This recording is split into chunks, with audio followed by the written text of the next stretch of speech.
Kingdom படம் தமிழ்நாட்டில் 3வது நாள் 35 லட்ச ரூபாய் 3 நாளில் மொத்தமாக 1,25,00,000 வசூல் பண்ணியிருக்கு. ஆந்திரா தெலுங்கானாவில் 3வது நாள் 13 கோடி ரூபாய் 3 நாளில் மொத்தமாக 48,50,00,000 வசூல் பண்ணியிருக்கு.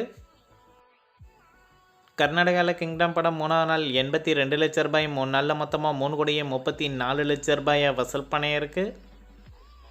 ரெஸ்ட் ஆஃப் இந்தியாவில் இந்த படம் 3வது நாள் 35 லட்ச ரூபாய் 3 நாளில் மொத்தமாக 1,05,00,000 வசூல் பண்ணியிருக்கு. ஓவர்சீஸில் கிங்டம் படம் 3வது நாள் 4,10,00,000 3 நாளில் மொத்தமாக 22,50,00,000 வசூல் பண்ணியிருக்கு. உலகம் முழுவதும் கிங்டம் படம் 3வது நாள் மட்டும் 18,62,00,000 3 நாளில் மொத்தமாக 76,64,00,000 வசூல் பண்ணியிருக்கு. அடுத்ததாக தலைவன் தலைவி படத்தோட 9வது நாள் வசூல் எவ்வளோன்னு பார்க்க போகிறோம். தமிழ்நாட்டில் 9வது நாள் 7,10,00,000 9 நாளில் மொத்தமாக 47,66,00,000 வசூல் பண்ணியிருக்கு. கேரளாவில் தலைவன் தலைவி படம் 9வது நாள் 10 லட்ச ரூபாய் 9 நாளில் மொத்தமாக 1,80,00,000 வசூல் பண்ணியிருக்கு. கர்நாடகாவில் 9வது நாள் 30 லட்ச ரூபாய் 9 நாளில் மொத்தமாக 4,34,00,000 வசூல் பண்ணியிருக்கு. ரெஸ்ட் ஆஃப் இந்தியாவில் 9வது நாள் 6 லட்ச ரூபாய் 9 நாளில் மொத்தமாக 85,00,000 இந்த படம் வசூல் பண்ணியிருக்கு.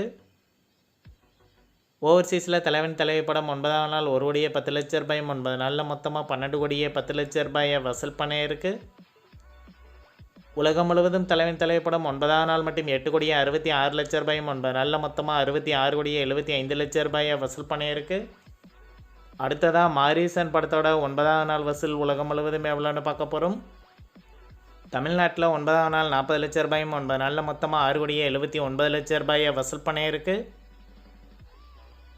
கேரளாவில் 9வது நாள் 15 லட்ச ரூபாய் 9 நாளில் மொத்தமாக 1,05,00,000 வசூல் பண்ணியிருக்கு. கர்நாடகாவில் மாரீசன் படம் 9வது நாள் 10 லட்ச ரூபாய் 9 நாளில் மொத்தமாக 1,20,00,000 வசூல் பண்ணியிருக்கு.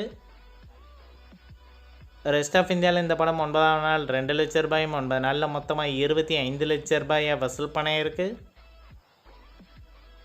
ஓவர்சீஸில் மாரீசன் படம் 9வது நாள் 13 லட்ச ரூபாய் 9 நாளில் மொத்தமாக 1,90,00,000 வசூல் பண்ணியிருக்கு. உலகம் முழுவதும் மாரீசன் படம் 9வது நாள் மட்டும் 80 லட்ச ரூபாய் 9 நாளில் மொத்தமாக 11,29,00,000 வசூல் பண்ணியிருக்கு. இந்த வீடியோ உங்களுக்கு பிடிச்சிருந்தால் லைக் பண்ணுங்கள், ஷேர் பண்ணுங்கள், கமெண்ட் பண்ணுங்கள். இது போன்ற பாக்ஸ் ஆஃபீஸ் கலெக்ஷன் வீடியோக்களுக்கு இந்த சேனலை சப்ஸ்கிரைப் பண்ணிக்கோங்க.